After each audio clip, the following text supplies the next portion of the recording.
एक नया दिन और अमेरिका की ओर से भारत की एक और नई तौहीन। कुल मिलाकर यही तो देन है कॉम्प्रोमाइज प्रधानमंत्री नरेंद्र मोदी की। आज अमेरिका ने अपने सबसे पुराने कमांड यूएस पैसिफिक कमांड का नाम दोबारा से बहाल कर दिया। 2018 से चले आ रहे यूएस इंडो पैसिफिक कमांड से इंडो नाम को हटा दिया गया। यह भारत के महत्व और हमारी साख पर एक बहुत बड़ा प्रहार है।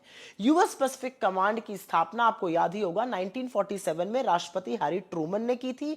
यह अमेरिका का सबसे पुराना और सबसे बड़ा कमांड था जो अमेरिका के पश्चिमी तट से लेकर भारत की पश्चिमी सीमा तक फैला हुआ था और इसमें 3,75,000 से ज्यादा कर्मी शामिल थे।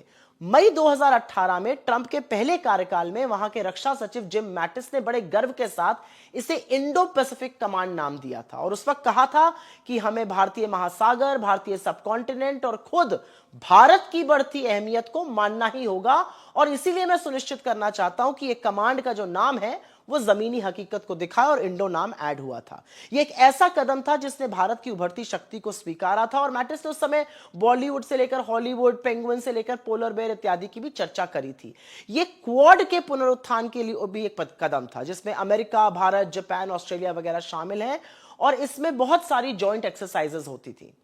अब 8 साल बाद उसी राष्ट्रपति ट्रंप के शासनकाल में इंडो शब्द को हटा दिया गया है।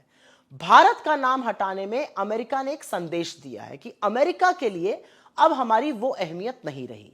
यह नाम परिवर्तन खास तौर से ऐसे समय पर आ रहा है जब अमेरिका ने हमारे नाविकों की क्रूर हत्या करी है, एक तरफा ट्रेड डील हम पर थोपी है, बड़े बड़े ऊंचे टैरिफ लगाए हैं, भारत विरोधी इमिग्रेशन नीतियां बनाई हैं और पाकिस्तान जो हमारा दुश्मन मुल्क है उसके साथ खूब नजदीकियां बढ़ाई हैं।